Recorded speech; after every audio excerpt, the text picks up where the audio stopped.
I never thought betrayal would come wrapped in the scent of cinnamon. Or that I'd learn about it under the warm orange light of our kitchen, a place I once called safe. It was a Tuesday morning. September. The air was crisp, hinting at fall. I remember because I burned the toast, and she laughed. Janelle. My wife of 11 years. Her laugh was sharp and clean, like clinking glass. It didn't sound fake. That's what haunts me now.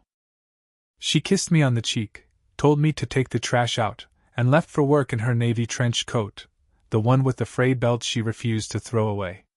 I watched her walk down the driveway and turn the corner like I always did. Nothing was different, until everything was. It began with a receipt.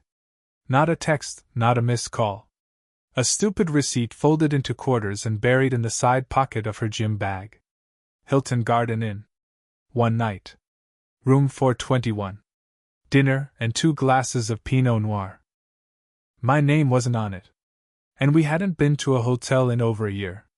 I didn't say anything right away. I wanted to believe there was an explanation. Some part of me still does. But when I confronted her 3 days later, she didn't flinch. Her face didn't crack. She just looked at me, bored, like I was a distraction from something more important. She said, "It's not what you think," and then walked out to take a phone call. That's when the silence started. Not hers, mine. I kept remembering things I'd pushed aside, late meetings that weren't on her calendar, new underwear that didn't match any I'd seen in our laundry, the way she started humming again. Janelle only hummed when she was happy. For most of our marriage, she was quiet. I told myself to wait. To gather more before assuming the worst. But you don't really need proof when your gut is already in mourning. The house felt different. Lived in by strangers. Then came the call. Not from her, from someone else. A man who said he knew me. Who asked if we could meet in person. I agreed, curiosity outweighing suspicion. His name was Marcus, and he introduced himself with a tired smile and hands that shook slightly when he held his coffee cup. He said he was Janelle's coworker. That they weren't close, but he'd overheard things. Seen things. Things I needed to know. "I'm not doing this to hurt you," he said. "But you deserve to know what's happening." He told me about a man named Erik. From their department. New. Young. The kind of guy who walked into a room and made people sit straighter. I'd never heard of him before. Never seen his name on any of her stories. Janelle's a journalist. That's how she introduced herself to me all those years ago, bold and brilliant, with a notepad in one hand and a half-eaten granola bar in the other. Marcus said she'd been having lunch with Erik nearly every day for the past few months. That they'd leave together sometimes, disappear for hours. That he saw them once, in the parking garage, after hours, and they weren't exactly keeping it professional. He apologized again before leaving, said he'd stay out of it moving forward. I thanked him, numbly. That night, I lay beside her in bed, listening to her breathe, wondering how many times she had lied to me with that same breath. I wanted to shake her. Or scream. Or ask who the hell Erik was. But instead, I stared at the ceiling and remembered the smell of cinnamon from that morning. Her laugh. I didn't sleep at all. The next morning, I couldn't bring myself to look at her. Not really. I went through the motions like some malfunctioning robot. Poured coffee. Toasted bread. Made eggs. She sat at the counter scrolling her phone, humming. Again with the humming. "You okay?" she asked, not even glancing up. I nodded. Or I think I did. Honestly, I don't remember. The thing about betrayal is that it doesn't arrive all at once. It creeps in like mold behind drywall, thriving in the quiet. Every sound became suspicious. Every silence, even worse. I started checking her phone when she showered. Her texts were mostly clean, almost too clean. But the frequency of her Instagram DMs had jumped. Mostly work-related. A few jokes. Some fire emojis under her stories. Nothing I could confront her with. Nothing that screamed he's the one. But something was off. I began walking past her office after hours. The newsroom lights dimmed, but her cubicle often glowed. Once I saw her laugh, really laugh, at something on her phone, her shoulders shaking, her eyes lit. I hadn't seen her like that in months. We hadn't had sex in 6 weeks. She blamed deadlines, headaches, life. I started dreaming in static. Woke up at 3 a.m., most nights, sweaty and short of breath, the bed feeling colder than it used to. Sometimes I watched her sleep and hated her for it. A week later, I followed her. I told her I had a client call and left the house early. Parked across from her building and waited. Around 11:45 a.m., she exited, sunglasses on, coat slung over her shoulder like she was posing for a candid. Erik was already waiting. Tall. Confident. Perfect hair. I hated him instantly. They walked together, not touching but close enough that the space between them looked charged. Like magnets about to click. They disappeared into a sushi place a block down. I didn't follow. Instead, I sat in my car and tried not to vomit. I felt like a ghost. Like the version of me that mattered was stuck somewhere in the past, back when she still looked at me like I was something. Someone. When she came home that night, she kissed me on the head and said she was exhausted. I didn't answer. I couldn't. I was too busy picturing her licking soy sauce off her lips while Erik made her laugh. The confrontation wasn't planned. I didn't storm in with an accusation or catch them mid-kiss in some hotel lobby. It was a Wednesday. Rainy. I was chopping bell peppers for dinner, and she walked in talking about deadlines and traffic like everything was fine. I watched her hang up her coat. She didn't even glance at me. "How was sushi with Erik?" She froze. It was less than a second, but I caught it. Her hand halfway to the hook, her back tensing. Then she laughed, forced, flat. "What are you talking about?" I wiped my hands on a dish towel and turned toward her. "I saw you. Last Friday. You said you were in meetings." She blinked. Opened her mouth. Closed it. Then, with surgical precision, she went cold. "Are you spying on me now?" "Don't do that," I said. "Don't turn this around. You followed me. That's messed up. What's messed up is lying to your husband while you share wine and hotel rooms with someone who isn't him." She didn't answer. She walked past me, opened a bottle of wine, and poured a glass. No offer to share. I stood there, waiting. My heart beating so loud I thought she could hear it. And maybe she did. Maybe that's why she finally spoke. "We haven't been happy in years, Matt." The knife twist wasn't in the words. It was how calm she sounded saying them. Like she'd been practicing. "I didn't cheat on you," she added. "Not technically." I stared at her. "You think that matters?" She shrugged. "I don't know." "Does it?" I couldn't breathe. I sat down at the table, palms flat. "Tell me the truth." She took a sip. Tilted her head. "What truth? That I like the attention? That I forgot what it felt like to be wanted? That maybe I hated coming home to someone who watches me like I'm a puzzle he's tired of solving?" Every word was another cut. Thin. Surgical. "Why didn't you just leave?" I whispered. She looked at me then. Really looked. "Because I thought it would pass. And part of me still loves you." There it was. The most useless sentence in the English language. "Part of me still loves you." I left the table. Left the house. Drove for hours. Didn't answer her texts. When I came back, she was asleep on the couch. Or pretending to be. The wine bottle was empty. I stared at her for a long time, wondering when the woman I married became someone who could say all that and then sleep like nothing happened. I started sleeping in the guest room. Not that she asked me to. I just couldn't take the weight of her silence anymore. The bed smelled like her skin, like lavender and regret, and I couldn't lie beside her without remembering everything she didn't say. The sheets in the guest room were cold. Always cold. And the ceiling had a hairline crack that ran diagonally from the fan to the far corner. I started memorizing it. It became my nighttime distraction, better than thinking about Erik's hands on her back or the way she laughed when I burned the toast. I thought about when we met. She was interning at the Tribune. I was already full-time, trying to prove myself, hustling every story like it was Pulitzer-worthy. She had a chip on her shoulder and a voice that could cut through any meeting. I fell fast. Hard. She told me I made her feel safe. Looking back, I wonder if that was ever true, or if it was just something she said because she liked how it sounded. We used to go dancing. Salsa bars.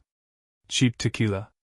I'd watch her spin under dim lights and think, God, this woman could wreck me. And she did. Just not in the way I expected. One night, after too much whiskey and not enough sleep, I pulled out our wedding album. It had been shoved in the back of the closet behind tax folders and old scarves. Our smiles looked honest. Young. Like we hadn't learned how to fake it yet. There's this photo of us at the reception, her barefoot on the lawn, head thrown back laughing, and me kneeling, holding her heels in one hand and her other hand in mine.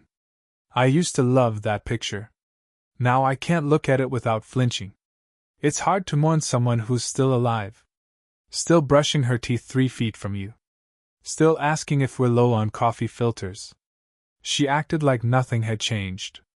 Or maybe she really believed that. That you could break a vow and patch it up with polite conversation and shared bills. But I couldn't do that. I was cracking. I started making excuses to leave the house. Late night drives.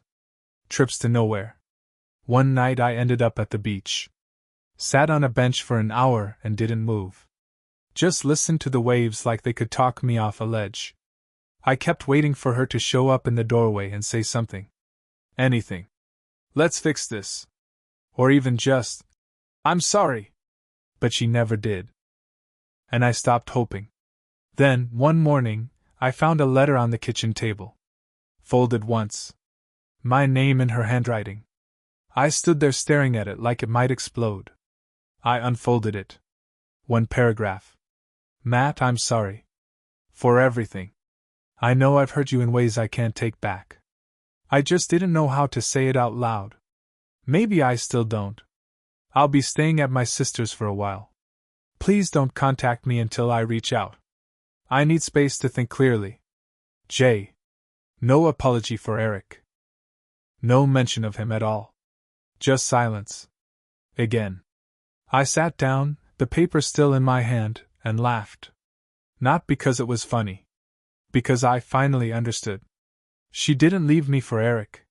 She left me because she already had. A week passed. Maybe more. Time gets slippery when your routine dies. I still made coffee every morning, out of habit, not hope. I still worked. Ate. Slept. But it was like doing it all underwater. The quiet wasn't peaceful. It was predatory. I started cleaning the house compulsively. It gave me something to do, somewhere to put my hands. Her absence echoed in stupid places, the empty space on the bathroom counter, the blanket she always folded and tossed on the armchair, her toothbrush sitting bone-dry like a relic. Then one afternoon, while vacuuming the bedroom, I noticed a draft near the closet. Cold air, faint but persistent. I checked the floor, nothing obvious. But something about the closet's back wall felt wrong. That night, I pulled everything out, shoes, boxes, clothes. I ran my hands along the floorboards and found a gap behind the far corner. Loose wood. I pried it up. Inside was a box. Old. Worn. A jewelry box, maybe? Or a keepsake container. It wasn't locked. I opened it. Inside were letters. Not many. 6 or 7.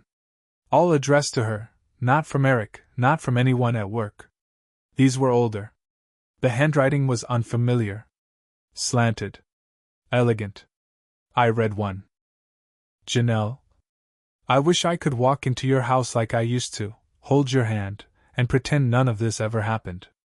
But we both know I'm just a memory now. You chose him. And that's fine. I hope he gives you everything I couldn't. But sometimes I wonder, if we had met just a little later, a little more grown, would it have ended differently? You once told me you loved how I saw the world. I never stopped seeing it through you. See. I sat there for what felt like an hour, rereading that single letter. She had loved someone before me. That wasn't a surprise. We all have pasts. But this wasn't just some old boyfriend. Whoever C was, he mattered. Deeply. Enough for her to bury the letters under our home. Enough to keep them secret all these years. I read the rest. Slowly. Like peeling back a wound. They were dated just months before we met. She had written back to him. That part wasn't in the box, but the replies were referenced. Inside jokes. Shared memories. Regret. One letter mentioned the apartment she and I eventually moved into together. So you're moving there. I know that building. The balcony view is ridiculous. You'll love it. She had told me she found it by chance. That she fell in love with the open layout and how the morning light hit the kitchen tile. Apparently, that was a lie too. I felt sick. Not because of the letters themselves, but because they reframed everything. What if I was never her first choice? What if she married me out of convenience? What if I was always just the safe option? I put the letters back in the box and returned it under the floorboards. Not because I wanted to hide them, but because I wasn't ready to confront her. Not yet. She had asked for space. So I gave it to her. But now I wasn't just mourning the betrayal. I was mourning the possibility that my whole marriage had been built on top of someone else's ruins. She came back on a Sunday. No warning. Just the sound of keys in the door, and then her voice calling my name like she hadn't just disappeared for 2 weeks. I was in the kitchen making coffee, wearing the same robe I always wore, the one she said made me look like a divorced novelist. I didn't turn around when I heard her. I just finished pouring my cup. Matt, she said again, softer this time. I still didn't turn around. You said not to contact you until you were ready. She didn't answer right away. Just the sound of her shoes clicking across the hardwood. She dropped her bag near the entryway like she had every other night of our marriage. Like nothing had changed. But everything had. I needed time, she said. To think. Did it help? She came closer. I could feel her behind me. Her presence still had gravity. That hadn't gone away. But something else had. A little, she whispered. I turned then. Slowly. Looked her in the eyes. And Erik? She hesitated. Just enough. I haven't seen him since I left. That wasn't an answer. But I let it go. For now. She looked around the kitchen, like she expected it to be different. Cleaner. Emptier. I hadn't changed a thing. You look tired, she said. I found the letters, I replied. Her breath caught. That was the first real emotion I'd seen on her face in months. Not boredom. Not distance.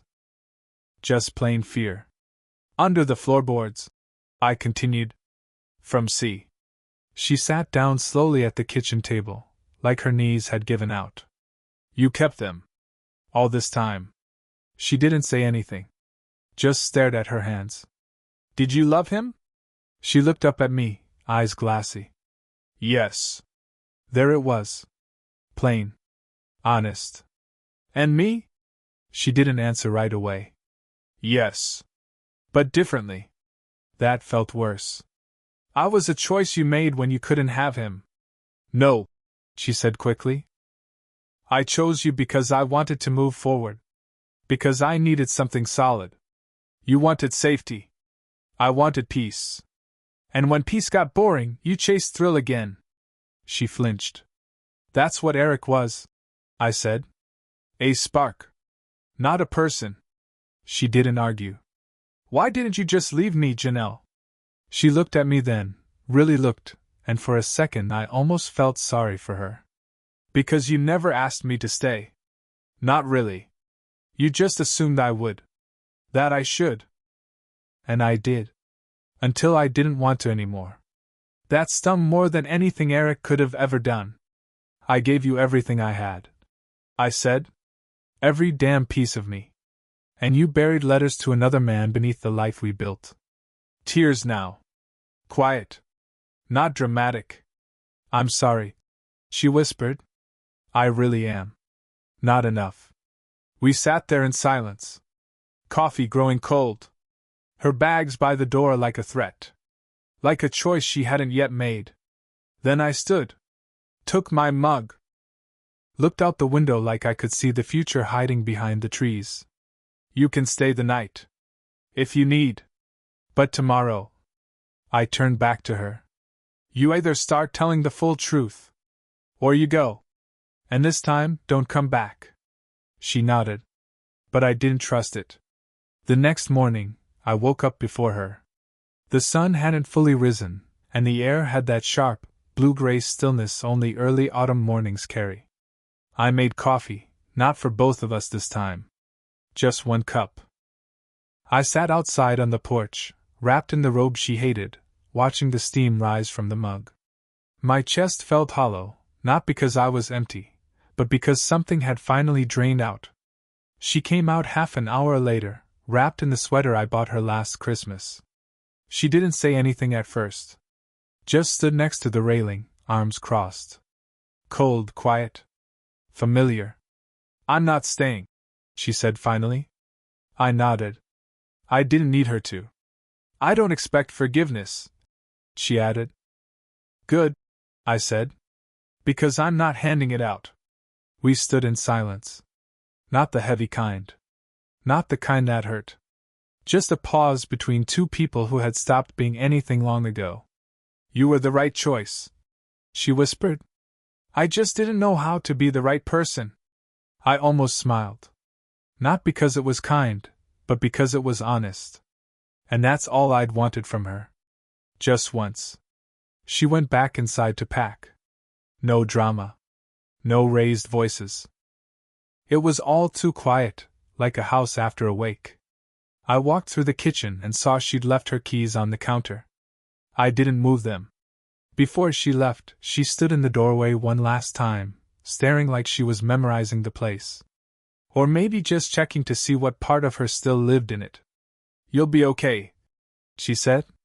I already am. And she left. No goodbye. No hug. No last-second change of heart. Just the door closing with a soft click. And that was the end.